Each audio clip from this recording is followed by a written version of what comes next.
사무엘하 21장 1절로 1절 말씀과 5절 7절 말씀을 묵독히 올려드립니다.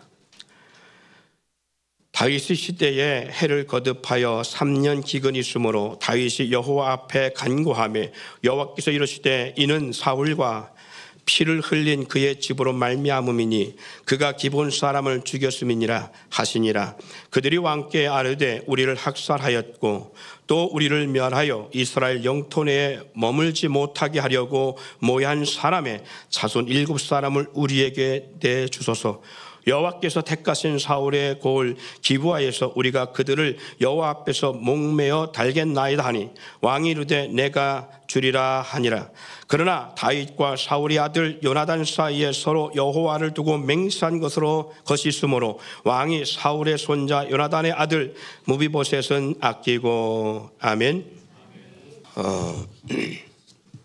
제가 가끔 결혼 초에는 집사람이 옷을 이제 사줘서 제가 입고 그러는데 요즘은 제가 가끔 제가 옷을 삽니다. 근데 사실 뭐 옷 살라 하면 좋은 옷이 참 많아요. 뭐 양복부터 시작해서 와이셔츠 하나도 넥타이 하나도 보면 뭐 이름 있는 데 가면 기본 몇십만 원씩 그렇게 정말 호가할 수 있는 그런 제품들이 많이 있는데 막상 정말 그런 옷을 입을 기회는 없지만 그런 뭐 제품을 사용하게 되어지면 이름값 한다. 그리고 돈 가치 값을 한다라고 할 만큼 오래 사용해도 오래 착용하고 오래 입어봐도 변질되지 아니하고 원형의 그대를 갖고 있는 그런 모습을 참 많이 봅니다. 그래서 비싼 만큼 이유가 있구나라는 것을 생각합니다. 제가 이 말씀을 드리는 것은 옷을 차입는 것을 제가 뭐 말씀드리려는 것이 아니라 그럼에도 불구하고 항상 뭔가를 살려고 할 때 뭔가 제가 갖고 싶은 것이 있어서 뭔가 그것에서 돈을 투자하거나 돈을 살려고 할 때에 저는 어떤 그런 고민을 하게 되어집니다. 어떤 고민을 하려면 내가 이만큼 매주마다 헌금하는가? 내 한 달에 이만큼 헌금하는가? 하늘 앞에 그렇게 내 삶에 드려지는 삶을 살며 나한테 투자하는가? 라는 것을 고민해요. 그러다 보니까 뭐 정말 매장 가서 옷을 사질 못해요. 그냥 끼케야 쿠팡이나 아니면 알리에 가서 이렇게 하다가 2, 3만 원짜리 이렇게 사 입어요. 이제 그렇게 되는 것 중에 말씀드린 것처럼 하늘 앞에 드리는 것보다 내 개인적 쓰는 게 더 많을 때 하나님 앞에 뭔가 죄를 지는 것 같은 그런 마음이 있어요. 그리고 그 욕심 같다라는 생각이 들어요. 그래서 차라리 헌금을 더 많이 할지언정 나를 위해 투자하는 것에 대해서는 어디가 밥을 사 먹어도 항상 헌금과 연관성을 짓습니다. 누가 밥을 사주든지 아니면 밥을 사 먹든지 뭐 어떤 거 할 때에 이 돈보다 내가 주님 앞에 더 많이 헌금하는 생활을 하는가? 제가 왜 그걸 하냐면 한번 생각해 보자고요. 우리 부모님들이 자녀에게 양육하며 공부를 가르칠 때에 초등학교 6년, 중고등학교 6년, 대학을 가르치는데 적어도 억 단위 돈이 들어갈 겁니다. 적게는 몇 천만 원에서 억 단위 돈이 들어갈 거예요. 가르치는 것만 그럴 것이고 뿐만 아니라 그의 모든 의식 문제까지 해결하는 것은 상당히 많이 돈이 들어가지요. 그냥 공부만 가르치는 부분도 상당히 많은 학원부터 시작하면 상당히 많은 물질을 거기다가 투자할 겁니다. 왜 그랬죠? 왜 그렇게 투자할까요? 저는 그렇게 생각합니다. 제가 아까 옷 얘기를 제가 먼저 예로 드린 것처럼 이것이 그렇게 투자한 만큼 뭔가 나아질 것이라는 분명한 기준과 확신이기 때문에 생각합니다. 그렇게 할 거라고 생각해요. 만약에 학교를 보내고 공부를 가르치고 사설학원을 보내면서까지도 가르치는 것이 헛된 것이라고 생각하면 그렇게 투자 안 할 거예요. 그렇지 않나요? 그래서 투자 안 할 겁니다. 자, 그런데 정말 우리가 하나님 말씀이 실제라고 믿고 하나님 말씀대로 살면 복받는다고 정말 믿으면 우리는 그 일에 투자할 수밖에 없어요. 안 할 수가 없습니다. 근데 이것이 뭐냐면 우리의 생각에 하나님 사랑하고 하나님 살아계시다고 입은 그렇게 말하지만 우리의 마음속에 하나님에 대한 확신이 없기 때문에 하나님 앞에 드려지는 삶이나 드려지는 시간이나 드려지는 물질이나 헌신하는 삶에 대해서 안 하는 거예요. 하나님이 한 만큼 주신다고 했잖아요. 성경에 뭐라고 했어요? 나를 사랑하는 자들이 나의 사랑을 입으며 나를 간절히 찾는 자가 나를 만날 것이니라. 너는 내게 부르짖으라. 내가 내게 응답하겠고 내가 알지 못하는 크고 은밀한 일을 내게 보이리라. 심는 대로 거두리라. 많이 심는 자는 많이 거두고 적게 심는 자는 적게 거두리라. 이러한 언약의 약속의 말씀들을 정말 우리가 신뢰하고 하나님의 살아계심과 모든 만물이 주의 주권에 의해서 움직여진다라고 정말 내가 믿는다면 우리는 애들 학교 안 보내도 교회는 보내야 돼. 그렇지 않나요? 학교에다 투자 안 해도 교회에다 투자해요. 이게 정말 믿는다면. 저와 여러분들이 생각과 마음에 어떠한 부분에 대해서 내가 여기다가 투자하고 한달 때는 거기에 내 마음이 있고 내 사랑이 거기에 올인되기 때문에 투자하는 거예요. 정말 하나님을 사랑한다면 우리는 하나님 앞에 투자할 수밖에 없어요. 시간과 물질과 모든 걸 투자할 수밖에 없어요. 왜? 정말 하나님 사랑하신다고 믿고 하나님을 사랑한다고 하면 할 수밖에 없어요.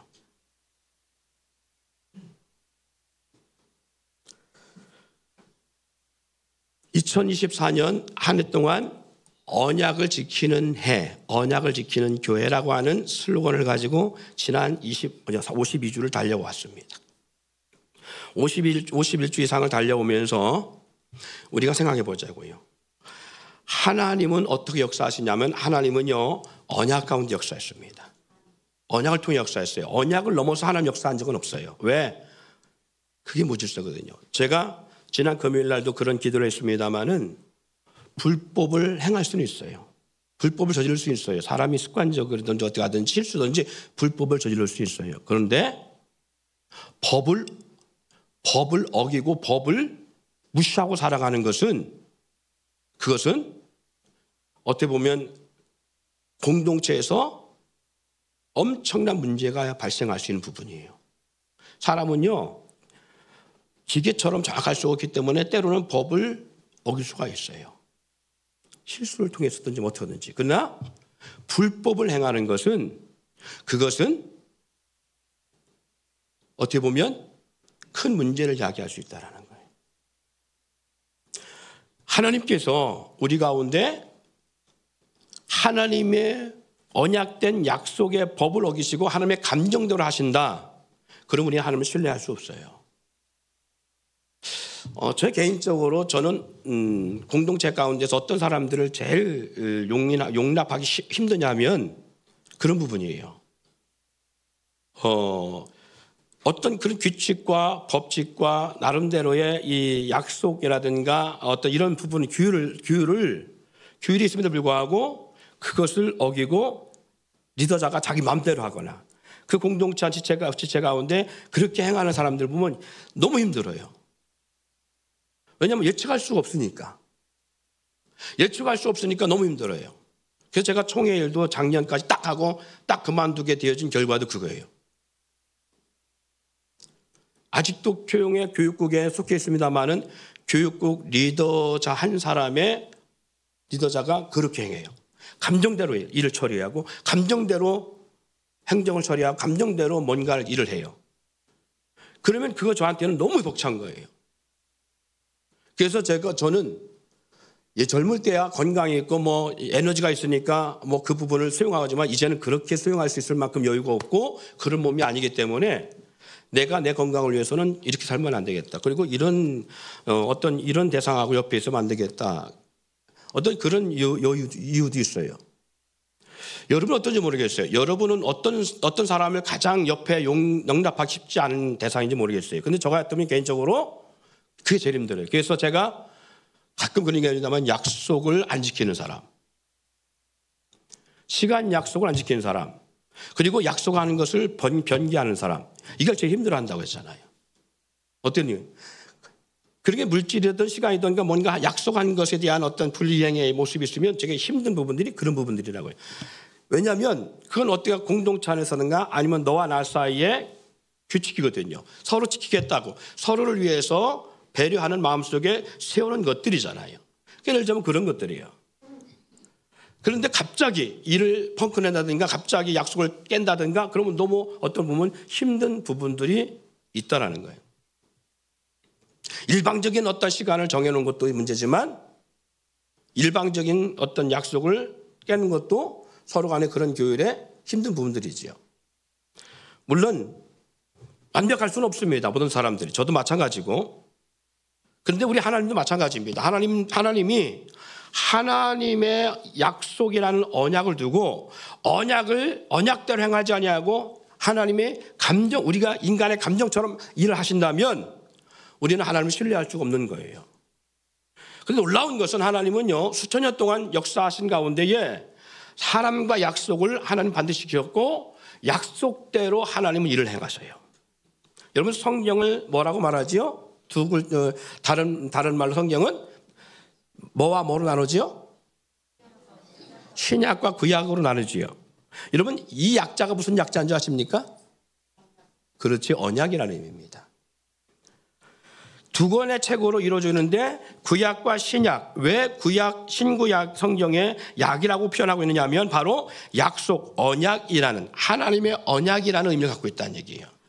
다시 말해서 구약은 오실 메시아에 대한 언약을 인간과 하고 있는 것이고요. 신약은 오시겠다라고 한 그 약속을 성취한, 그래서 오신 메시아에 대한 약속을 성취했다라고 하는 의미 속에서 신약이라는 표현을 쓰는 거예요. 그래서 구약, 신약. 하나님의 역사는 모두 다 약속이라는 거예요. 그러면 하나님과 우리 사이에, 보이지 않는 하나님과 우리 사이의 약속도 약속인데 하나님은 보이지 않는 하나님만이 아니라 보이는 사람 간의 약속도 하나님은 보시고 그대로 행하신다는 거예요. 자, 그래서 인간의 죄악과 하나님의 구속의 역사의 어떤 그 약속과 성취를 보면요, 하나님께서는 인간에게 처음 약속한 최초의 원시적 약속, 이게 뭐였어요?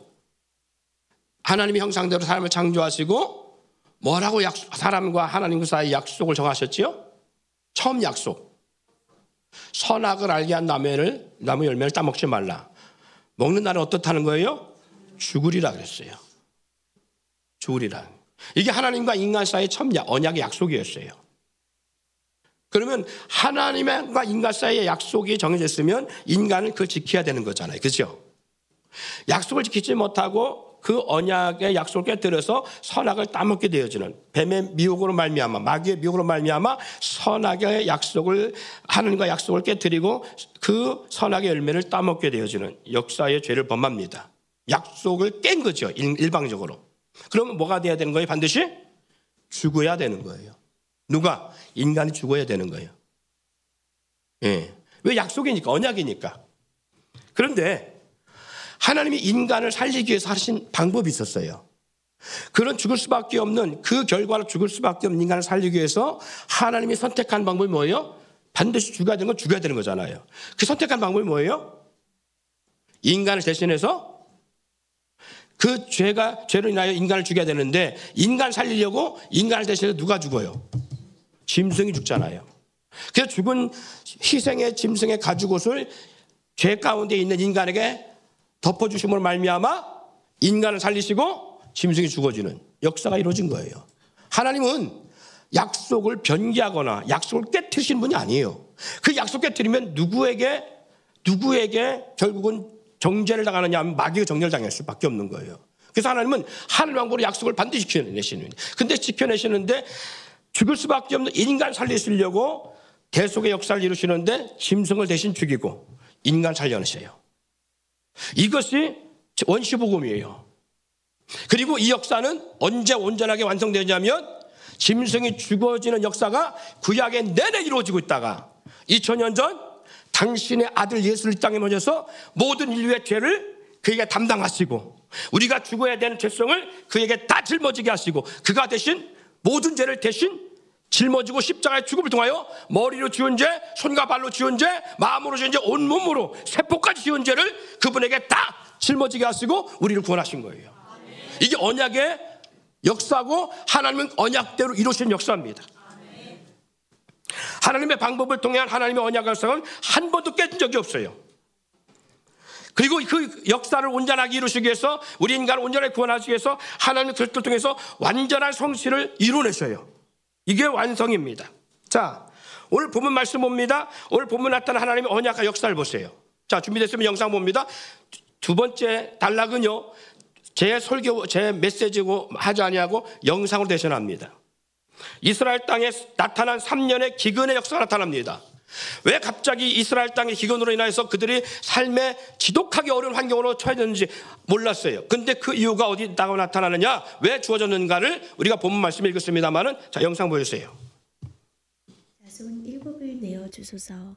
여호와의 빼신 사울의 골 기브아에서 우리가 저희를 여호와 앞에서 목매어 달겠나이다. 왕이 가로되 내가 내어 주리라 하니라.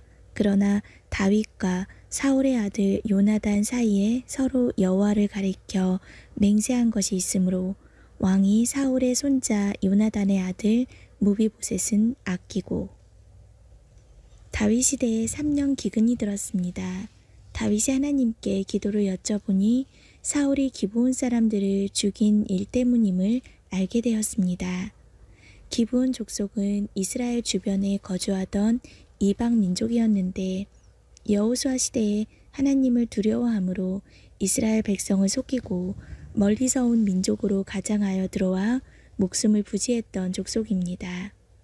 그때 기브온 사람들은 여호와 앞에서 이스라엘과 화친의 언약을 맺고 자손 대대로 나무 패는 자와 물 깃는 자로 섬겨온 족속이었습니다. 그런데 사울이 이러한 언약을 무시한 채 정복 사업에 눈이 멀어 기브온 사람들을 학살하여 무고한 피를 흘린 것입니다. 이에 대한 보응으로 하나님께서는 이스라엘 땅에 기근을 내리셨고 그 책임을 물으시는 것입니다.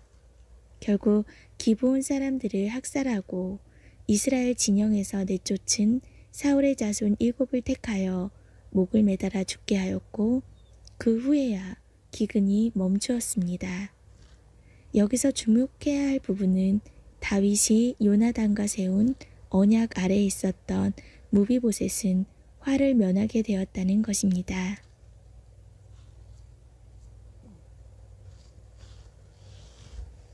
하나님께서는 철저히 언약에 따라 움직이시는 분이심을 깨닫습니다. 사울에게 속한 사람들을 멸하신 것도 기브온 사람들과의 언약을 깬 것 때문이었으며 마땅히 죽어야 할 무비보셋을 보호하신 것도 다윗과 요나단 사이에 세운 언약 때문이었습니다. 인간의 언약도 이토록 소중히 여기시며 그 언약에 따라 행하시는데 하물며 하나님의 아들 예수님의 피로 맺은 구원의 언약을 믿는 믿음 안에 있는 자들을 영원히 은혜로 보호하신다는 것은 추호도 의심할 여지가 없습니다.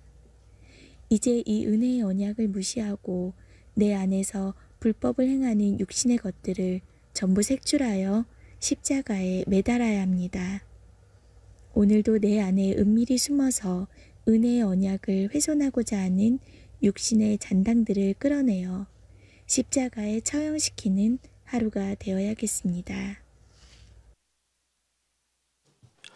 내용을 여러분들이 이제 들으셨으니까 어떤 내용인 줄 아시겠지요. 하나님과 이스라엘 백성, 그러니까 기브온 사람들은 가나안 족속이었습니다. 이 가나안 족속이 이스라엘 백성들이 점령에 들어온 모습 가운데 두려움 가운데 있었습니다. 그래서 가나안 족속들이 꾀를 내서 기브온 가나안 속에 있는 기브온 족속들 꾀를 내서 멀리서부터 온 이방인들처럼 해서 이스라엘에게 화친을 맺습니다. 화친을 맺으며 우리는 당신들의 종이 되겠습니다 라고 했어요. 나중에 그래서 그들은 그 기브온 족속들을 죽이지 않기로 이스라엘 백성들과 맹약을 맺고 그 대신 너희는 이스라엘을 위해서 종으로서 삶을 살아야 될 것이다. 이런 언약을 서로 가졌습니다. 그래서 유일하게 가나안 족속 가운데 기브온 족속이 죽지 않아요. 가나안 족속들이 약속의 땅에 들어가 이스라엘 백성들이 전부 다 그들을 데려갈 때에 기브온 족속은 죽지 않습니다. 왜? 서로 이 언약 때문에. 자, 민족과 족속과 언약이었습니다. 근데 하나님은 그것을 하나님 앞에 세운 언약으로 믿고 하나님은 그 언약을 유지하셨습니다. 근데 누가 깼다고요? 사울 왕이 깼다고요. 사울 왕이. 그래서 그 사울 왕이 약속의 가나안 족속 중에 한 족속일지라도 약속을 깨운 사울 왕으로 인하여서 이스라엘에 3년의 기근이 옵니다. 사랑하는 여러분, 이 말씀은요, 우리가 이 말씀을 보면서 깨달을 게 있어요. 우리 삶에 왜 진퇴양난은 오일까? 왜 환경적 기근이 올까? 왜 물적 기근이 올까? 라고 했을 때에 하나님과 나 사이의 언약을 깨면 이런 현상이 와요. 그래서 우리는 하나님 앞에 약속된 삶을 살아야 돼요. 왜? 하나님도 언약대로 역사하시는 분이시니까. 근데 보세요. 여기에 당연히 죽여야 될 무비보셋이 죽지 않습니다. 왜냐하면 무비보셋은 아까 나온 것처럼 요나단의 자녀예요. 근데 요나단과 다윗 사이에 친구로서 맺은 약속이 있었어요. 나도 너를 죽이지 않냐고 너도 우리를 죽이지 않는다는 서로의 맹약 같은 약속이 있었어요. 사람과 사람 사이 일대 당대당의 약속이었잖아요. 다윗도 이 약속을 지켰고 하나님도 그 약속을 이행하셔요. 이게 무슨 말인 줄 아십니까? 따라합시다. 너희 안에 거하시는 이는 하나님이시니. 그래요. 하나님과 나의 약속이라고 생각 때문에 우리는 하나님과 약속은 귀하게 생각하는데 사람과 약속 무시하는 경우가 있어요. 교회 안에서요, 지체들 간의 약속도 우리는 하나님과의 맹약과 같은 것입니다. 하나님 그거 보신다는 거예요. 그래서 여러분 실천 목록에 보면 약속을 지키는 지난 한 해 가운데 실천 목록을 보면 하나님과 약속을 목숨처럼 지키라. 어떤 작은 약속이든 주님과 한 것이라 여기라. 살아오면서 주님과 나는 약속을 기억하고 주님과 나는 약속을 기억하고 지키자. 이런 실천 목록을 놓은 것은 내가 혹 누군가 약속하고 그 약속을 이행하지 않았나를 기억하고 생각나면 그 약속에 대한 미안함을 가지고 못 지켰다면 용서를 구하고 그 약속을 성취해 가자는 거예요. 그런 한 해로 지난 한 해를 우리가 살아온 거예요. 하나님과 우리가 어떤 약속했습니까? 하나님과 우리 사이의 약속은요, 첫 번째 예배 시간이 하나님과 약속이었고요. 그리고 하나님 앞에 드려야 될 당연한 것에 대한 약속들이 있었어요. 예수를 또 안에 믿게 되어지면 제일 먼저 하는 거 약속을 이렇게 하게 우리가 하나님과 주어진 약속 가운데 해야 되는 것들이 있어요. 여러분, 세례를 받을 때에 하나님과 약속한 것들이 있었습니다. 누가 뭐라고 해도 세상에 어떤 무슨 말을 해도 나와 하나님과 세례 받을 때 거부했었어야 돼요. 세례 받기 전에 내가 이 약속을 지키지 못할 것 같아서 세례를 받지 말아야 돼요. 근데 세례 받을 때 약속이 뭐냐? 주의를 잘 지키겠습니다. 공정에 빠지지 않겠습니다. 그리고 11조 하겠습니다. 이게 전부 약속이었어요. 직분자도 마찬가지입니다. 직분 그냥 받은 게 아니에요. 이런 약속을 사람 앞에서 하나님과 사이에서 하고 왔다고요. 지키고 지키지 않는 것은 여러분 자유일 수 있어요. 그러나 하나님은 언약대로 역사하신다는 거예요. 언약대로. 그러면 우리가 이 기본의 이 사람들에 대한 사울 왕의 행위를 보세요. 사울 왕이 그가 왕으로 있을 때 기본 족속들을 괴롭혔거든요. 고통스럽게 했거든요. 그럼 그때 바로 기근이 왔어야 돼요.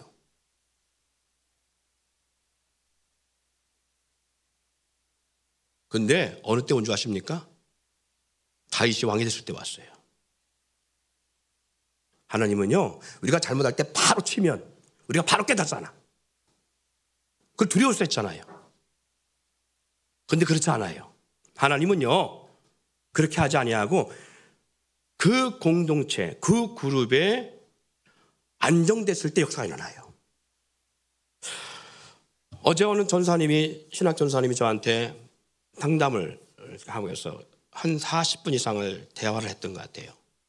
근데 그 전사님이 저한테 한 상담은 그 교회의 한 권사님에 대한 문제 때문에 상담을 하기 시작했어요. 이 전사님이 이제 개척을 앞에 놓고 있고 이제 성도들을 양육하는데 20-30명 되는데 한 권사님이 교회에 본이 되지 않는다. 너무 본이 되지 않아요. 권사인데도 불구하고. 개척교회니까 본이 되지 아니하고 예배 생활, 헌금 생활, 신앙 생활이 온전하지 못한 것 때문에 되게 힘들어하는 상황을 저한테 표현하더라고요. 근데 이 권사님은 사실은 그 전사님이 양육해서 키운 사람이 아니에요. 이전 목회자가 키웠던 사람이에요. 이전 목회자하고 연관 있는 분이에요. 근데 지금 같이 신앙생활을 하면서 불구하고 이 권사님이 이전 목회자와 계속 연락을 주고받으며 그분의 메시지만 따르는 거예요. 예, 그래서 그 문제를 가지고 저한테 고민을 하면서 상담하더라고요. 너무 힘들다고. 어떻게 했으면 좋겠냐고. 제가 그냥 그 얘기를 들으면서 그냥 웃기만 했어요. 그랬더니 아니 제가 얘기를 할 때는 좀 답을 달라고 표현한 거고 얘기를 한 건데 그냥 교수님이 웃기만 하면 어떡하냐고. 그냥 저한테 그래요. 근데 잘 들어보세요. 제가 뭐라고 했냐면 지금 그분이 전사님이 양육하고 키운 분이 아니라며. 그러면 이전 목회자하고 계속 뭔 연관성이 있다며. 그러면 그분이 만약에 잘하면 그분이 모든 신앙생활이라든가 헌금생활이라든가 예배생활이라든가 모든 것에 모범이 되어지면 당신이 지금 개척해서 양육한 성도들의 마음이 다 어디로 가겠냐.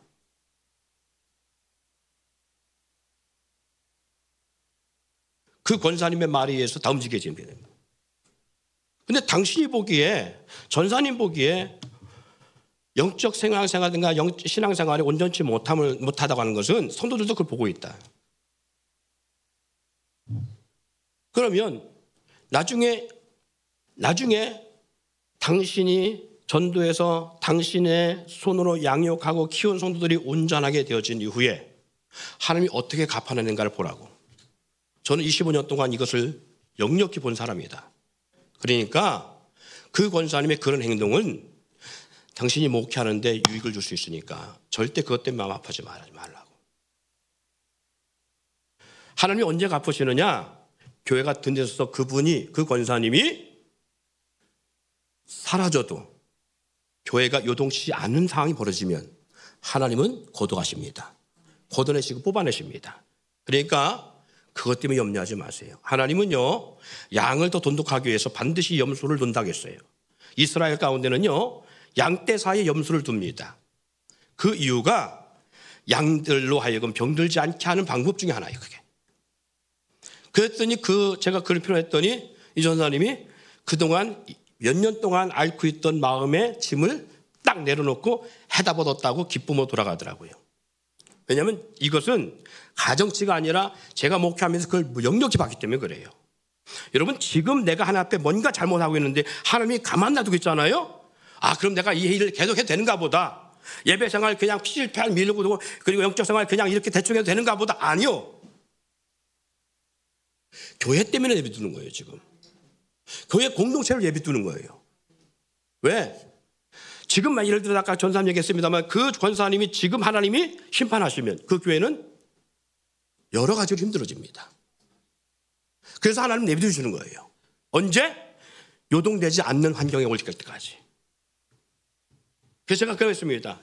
축복 달라고 기도만 하세요. 그 권사님이 하나님 마음에서 복 받을 사람이면 당신의 메시지에 반드시 깨닫고 그리고 깨지고 회복되지만 하나님이 심판을 작정했다면 당신은 무슨 말도 듣지 않을 거라고.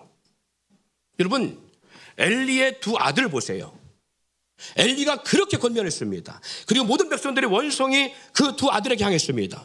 그런데 이 아들들이 깨닫지 못해요. 왜? 심판을 작정되기 때문에 이렇게 못 깨닫는 거예요.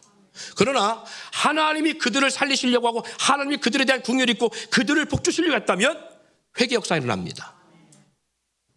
하나님은요 하늘 방법대로 하셔요. 하늘 방법대로. 그래서 저와 여러분도 마찬가지예요. 지난 한 해 우리가 약속을 지키는 해라고 하는 이 일을 달려오면서 이 속으로 달려오면서 제가 참 마음 아팠던 부분들이 이런 부분들이에요. 왜 하나님과 약속을 이처럼 정말 헌시짝처럼 버리는가? 왜 약속을 온전시키지 못하는가?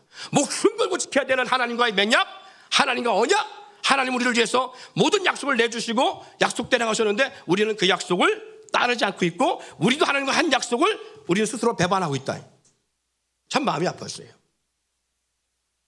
그래서 제가 지난 금요일 날 금요기도에 참여한 우리 성도들하고 이런 기도 제목을 냈습니다. 2025년 새해를 준비하면서 하나님 비전을 주지 않았어요.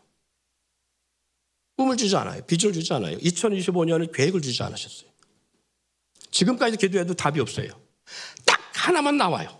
아무리 2025년 하나님 비전 주셔야 제가 가지 않습니까? 우리가 뭔가 2025년을 준비하고 나가야 되지 않습니까? 하고 하나님 앞에 기도하며 나가는데 딱 하나만 줘요.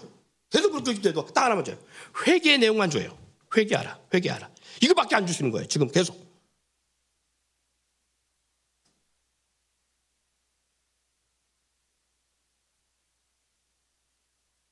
목회자가 가장 힘든 것은 그거예요. 주일이 다가오는데 하나님께서 메시지를 안 줄 때 가장 힘들고요. 또 한 가지는 비전이 없으면 힘들어요. 왜? 나아갈 수가 없으니까. 나아갈 수가 없으니까.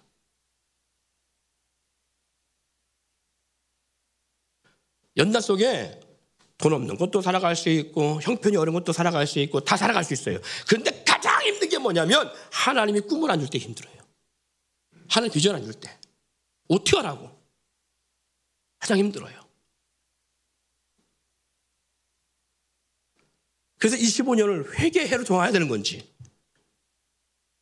답이 안 나와요. 답이. 여러분, 요한계시록 1장 3절에 이런 말씀이 있습니다. 이 언약의 말씀을 읽는 자와 그 가운데 기록한 것을 지키는 자가 복이 있다고. 예언할 말씀을 읽는 자와 듣는 자와 그 가운데 기록된 것을 지키는 자가 복이 있다고 했습니다. 여러분, 2024년 지난 한 해 동안 이 표현을 가지고 본문의 내용이 어디 있어요? 어디 말씀이에요? 계시록 3장 8절 말씀이었어요. 계시록 3장 8절 말씀이 뭐예요? 같이 읽어봅시다. 시작.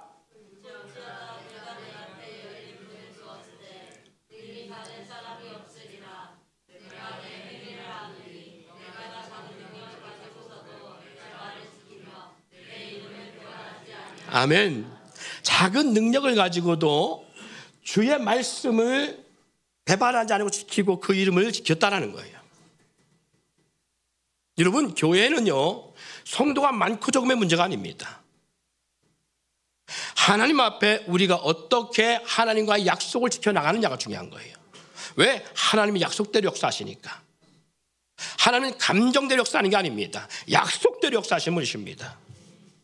여러분, 그렇기 때문에 하나님 앞에서 우리가요, 무언가 잘못하고 있을 때에 우리는 깨닫게 해야 될 역사가 있어야 되고요. 그것이 누구보다 필요한. 여러분, 어떤 부모라 할지라도 자식이 저 앞에 불구덩이가 있는데 그 불구덩이를 향하여서 계속 가고 있다면 그 자녀의 모습을 보고 부모가 용납하고 인격적으로 대화한다고, 네가 알아서 해. 네 인생이니까 네가 알아서 해. 그리고 네가 결정해. 이렇게 할 부모 아무도 없어요. 그렇지 않나요? 그렇게 할 부모는 아무도 없어요. 그런 부모가 있다면 그 부모는 부모가 아니야. 불구덩이를 향해 가고 있는 자녀의 모습을 보고 인격적이니까 네 마음에 결정한 대로 해. 이런 부모가 없다고요. 그러면 하나님의 복 받는 방법과 저주받는 방법의 역사가 분명히 우리 가운데 있어요. 이렇게 하면 복이고 이렇게 하면 저주다라고 하나님이 딱 박아놨다고요. 그런데 부모 입장에서 네가 선택해.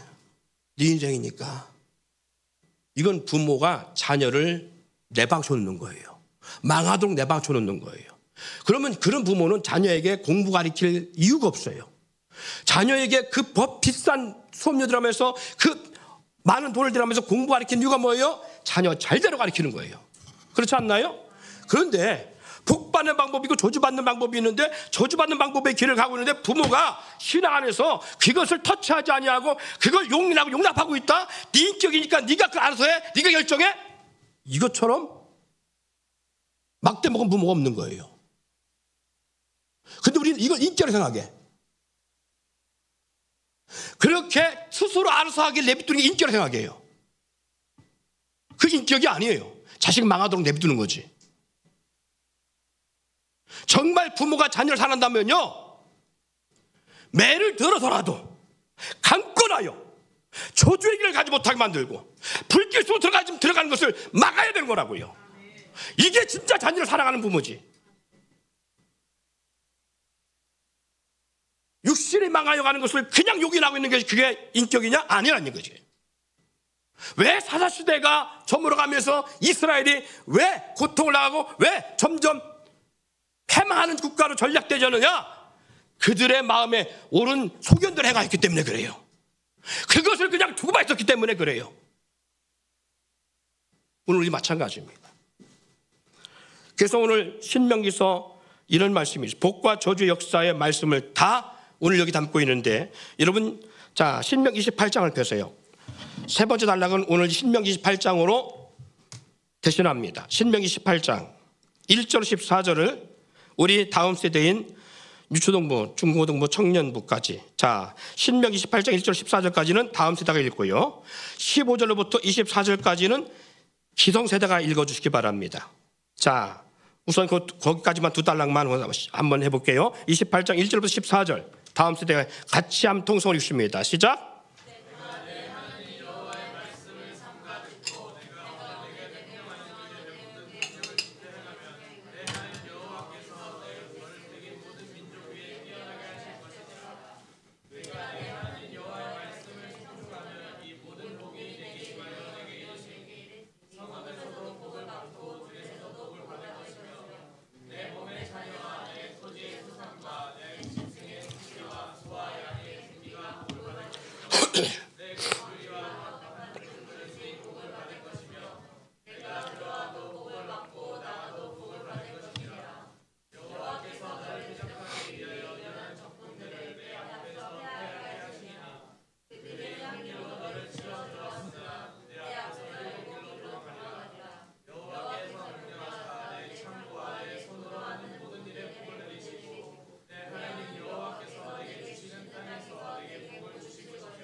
아멘. 순종하면 어떤 복을 받는가를 분명히 말씀합니다. 여러분 1절부터 14절까지는 다음 세대가요, 이것은 정말 여러분들이 수십 번 읽어봐도 왜냐하면 이런 복을 달라고 하나님께 기도할 수 있는 역사가 있기를 원합니다. 그리고 이런 복을 받기 위하여 여러분들이 그런 삶을 살아갈 수 있기를 소망합니다. 정말 이것은요 그냥 자체가 기도예요. 선포함 자체가 기도가 되어지고요, 그리고 소망이 될 수 있는 거예요. 자 15절로부터 24절까지는 어떻게 하면 저주를 받는가를 분명히 담고 있습니다. 그리고 어떤 저주가 임하는지를 잘 보여주고 있습니다. 자 15절 24절까지 기성세대 시작. 하나님 여호와의 말씀을 정정하지 아니하여 내가 오늘 내게 명령하는 그 모든 명령과 규례를 지켜 행하지 아니하면 이 모든 저주가 내게 임하며 내게 이를 것이니 내가 성읍에서도 저주를 받으며 들에서도 저주를 받을 것이요 또 내 광주리와 떡 반죽 그릇이 저주를 받을 것이 내 소생의 소몸의 소생과 내 토지의 소산과 내 소와 양의 새끼가 저주를 받을 것이며 내가 들어와도 저주를 받고 나가도 저주를 받으리라. 내가 악을 행하여 그를 잊음으로 내 손으로 하는 모든 일에 여호와께서 저주와 환난과 책망을 내리리.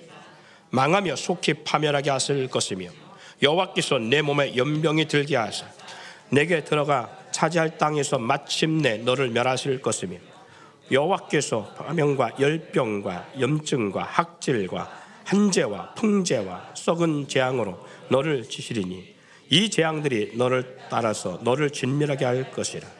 내 머리 위에 하늘은 노시 되고 내 아래 땅은 철이 될 것이며 여호와께서 비 대신에 티끌과 모래를 내 땅에 내리시리니 그것들이 하늘에서 내 위에 내려 마침내 너를 멸하시리라.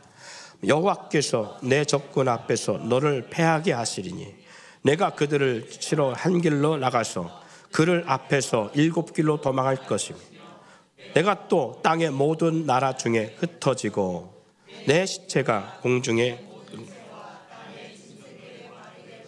거기까지만 보셔야 돼. 24절까지만 보세요. 25절부터는 남성들이 있습니다. 25절, 26절부터 할게요. 26절부터 35절까지 우리 남성들 시작. 자, 모든 남자들은 다 읽어야 돼요. 자, 26절부터 시작. 내 시체가 공중의 모든 새와 땅의 짐승들의 밭이 될 것이며 그것들을 쫓아줄 자가 없을 것이며 여호와께서 애굽의 종기와 치질과 괴혈병과 피부병으로 너를 치시리니 내가 치유받지 못할 것이며 여호와께서 또 너를 미치는 것과 눈머는 것과 정신병으로 치시리니 맹인이 어두운 데에서 더듬과 치시리니 내가 백주에도 더듬고 내 길이 형통하지 못하여 항상 압제와 노략을 당할 뿐이니 너를 구원할 자가 없을 것이며 내가 여자의 약혼자였으나 다른 사람이 그 여자와 같이 통치할 것이며 집을 건축하였으나 거기서 거주하지 못할 것이며 포도원을 심었으나 내가 그 열매를 따지 못할 것이며 내게 소유를 내 목전에서 잡았으나 내가 먹지 못할 것이며 내 나귀를 내 목전에서 빼앗겨도 도로 찾지 못할 것이며 내 양을 원수들에게 빼앗길 것이나 너를 도와줄 자가 없을 것이며 내 자녀를 다른 민족에게 빼앗기고 종일 생각하고 찾음으로 눈이 피곤하여지나 내 손에 힘이 없을 것이며 내 토지에서 산과 내 쑥으로 얻은 것을 내가 알지 못하는 민족에 먹겠고 너는 항상 압제와 학대를 받을 뿐이다. 이러므로 내 눈이 보이는 일로 말미암아 내가 미치니 여호와께서 내게 무릎과 다리를 쳐서 고치지 못할 심한 종기를 생기게 하여 발바닥에서부터 정수리까지 이르게 하시리라. 자, 36절부터 46절까지 10절, 자 11절, 자 우리 10절만 여성들이 있습니다. 시작.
자, 41절부터 51절까지는 제가 있습니다. 내가 모든 것이 풍족하여도 기쁨과 즐거운 마음으로 내 하나님 여호와를 섬기지 아니함으로 말미암아 내가 줄이고 목마르고 헐벗고 모든 것이 부족한 중에서 여호와께서 보내사 너를 치게 하실 적군을 섬기게 될 것이니 그가 철 멍에를 내 목에 메워 마침내 너를 멸할 것이라. 곧 여호와께서 멀리 땅 끝에서 한 민족을 독수리가 날아오른 것 같이 너를 치러 오게 하리니 이는 내가 그 언어를 알지 못하는 족속이며 그 용모가 흉악한 민족이라. 너희는 보살피지 아니하며 유아를 불쌍히 여기지 아니하며 내 가축과 새끼와 내 토지의 소산을 먹어 마침내 너를 멸망시키며 또 곡식이나 포도주나 기름이나 소의 새끼나 양의 새끼를 너를 위하여 남기지 아니하고 마침내 너를 멸절시키리라. 그들이 전국에서 내 모든 성읍을 애워싸고 내가 의뢰하는 높고 견고한 성읍을 다 헐며 내 하나님 여호와께서 내게 주시는 땅의 모든 성읍에서 너를 애워싸리니 내가 적군에게 애워싸이고 맹렬한 공격을 받아 곤란을 당함으로 내 하나님 여호와께서 내게 주신 자녀 곧 내 몸의 소생의 살을 먹을 것이라. 너희 중에 온유하고 연약한 남자까지 그의 형제와 그의 품의 아내와 그의 남은 자녀를 미운 눈으로 바라보며 자기가 먹는 그의 자녀의 살을 그 중에 누구에게든지 주지 아니하리니 이는 내 적군이 내 모든 성읍을 애워싸고 맹렬히 너를 쳐서 곤란하게 함으로 아무것도 그에게 남음이 없는 까닭일 것이며 또 너희 중에서 온유하고 연약한 부녀 곧 온유하고 연약하여 자기 발바닥으로 땅을 밟아보지 아니하던 자도 자기 품의 남편과 자기 자녀를 미운 눈으로 바라보며 자기 다리 사이에서 나온 태와 자기가 낳은 어린 자식을 남몰래 먹으리니 이는 내 적군이 내 생명을 애워싸고 맹렬히 쳐서 곤란하게 함으로 아무것도 얻지 못함이니라. 58절부터 마지막 절까지 온 성도가 있습니다. 시작.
할렐루야.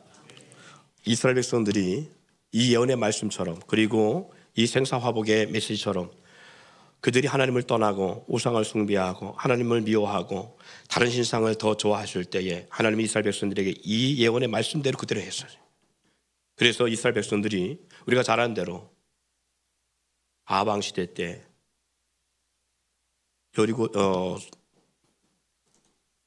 사마리아 성이 아람 군대로 점령되어져 포위됐을 때에 여기 말씀한 것처럼 그들이 그 안에서 자기 자식을 삶아먹는 역사가 일어나게 됐습니다. 그런가 하면 다니실 때는 70년 동안 이방인 가운데 끌려가 포로 생활 가운데에 이 예언의 말씀처럼 이뤘던 역사를 볼 수가 있습니다. 왜? 그들이 하나님을 떠났기 때문에 그래요. 하나님의 약속의 말씀을 신실하게 따르지 아니하고 그들의 마음과 그들의 생각대로 행했기 때문에. 사랑하는 여러분, 오늘 구약의 말씀을 지나간 말씀이라 착각하지 마세요. 여전히 주님 오시는 그날까지 신과의 약속의 말씀이 우리 가운데 있는 이상은 이 약속은 여전히 ING입니다. 그렇기 때문에 저와 여러분들이 왜 어려움을 당하는가, 왜 환난을 맞는가, 내 삶에 왜 어려운가를 우리는 하나님 앞에 따지기 전에 오늘 이 신명기 28장을 주목해 보시고 왜 나의 삶이 어려운가를 한번 집중해 보세요. 그러면 우리가 어디서부터 어떤 삶을 살아야 되는가를 바로 알 수 있습니다. 내가 누구를 더 사랑해야 되는지, 하나님의 자녀로서 어떤 삶을 살아야 되는지, 하나님과 언약을 지키든 지키지 않던 각자 신앙의 자유라고 자처할 수 있을 수 있습니다. 그러나 아담과 하와나 이스라엘이 자유의지 가운데 언약을 깨뜨리는 분으로 인해서 받은 형벌도 각자 자기의 몫으로 돌아갔던 것을 우리는 분명히 알 수 있습니다. 우리가 믿는 믿음 안에서 삶을 살아가던 그렇지 않던 그 책임과 결과에 따른 삶의 어려움도 우리가 감당해야 할 몫이라는 사실을 잊지 않기를 바랍니다. 하나님과 약속된 예배 생활이나 헌금 생활이나 그리고 약속한 삶 어떻게 살든지 자유의지 가운데 살아갈 수 있듯이 그에 따른 책임도 따르지만 하나님은 우리 가운데 분명하게 언약하고 있음을 잊지 않기를 바랍니다. 하나님 우리 가운데에 이렇게 로마서에 말씀합니다.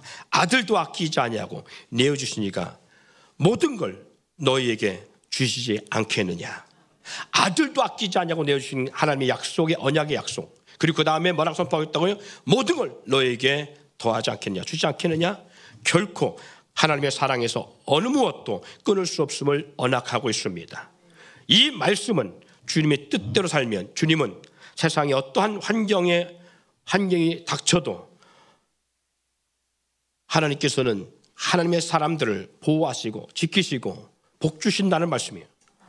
세상이 어떠하든 환경이 어떠하든 부어주시는 역사와 은혜도 있다라는 사실을 우리 가운데 약속하고 있는 말씀입니다. 전쟁이나 위험과 미래나 모든 것도 칼도 너와 하나님 사이의 그 사랑을 끊을 수 없다라고 말씀하는 것은 하나님께서 붙잡아주고 하나님을 사랑하고 하나님의 사랑을 덧입는 자, 하나님은 그에게 어떠한 하나님의 사랑을 끊을 수 없는 하나님의 약속과 보호 역사가 있음을 말씀하고 있다면 오늘 저와 여러분들이 잡아야 되는 것이 무엇인가 알았을 때에 우리가 물질이라는 만문신을 붙잡는 어리석은 삶이 되지 않기를 바랍니다. 환경이라는 그리고 도울 힘이 없는 사람을 의지하지 않기를 바랍니다. 하나님만이 우리의 보호자 되시고 그리고 우리를 은혜로 인도하시고 아들도 내어주신 그분이 모든 걸 주기로 약속하신 분이 책임지시고 주시겠다는 말씀하고 있습니다. 2024년을 마감하며 2025년을 준비하는 저와 여러분, 할 수 있으면 이제 지나간 시간들에 대해서는 정말 우리가 단호하게 이제는 잘못된 것을 바로 알고 2025년을 준비하며 나갈 때는 믿음 안에 바로 서서 하나님의 유업의 복을 누리며 아브라함의 유업의 복을 우리도 당겨받을 수 있는 역사가 있기를 소망합니다.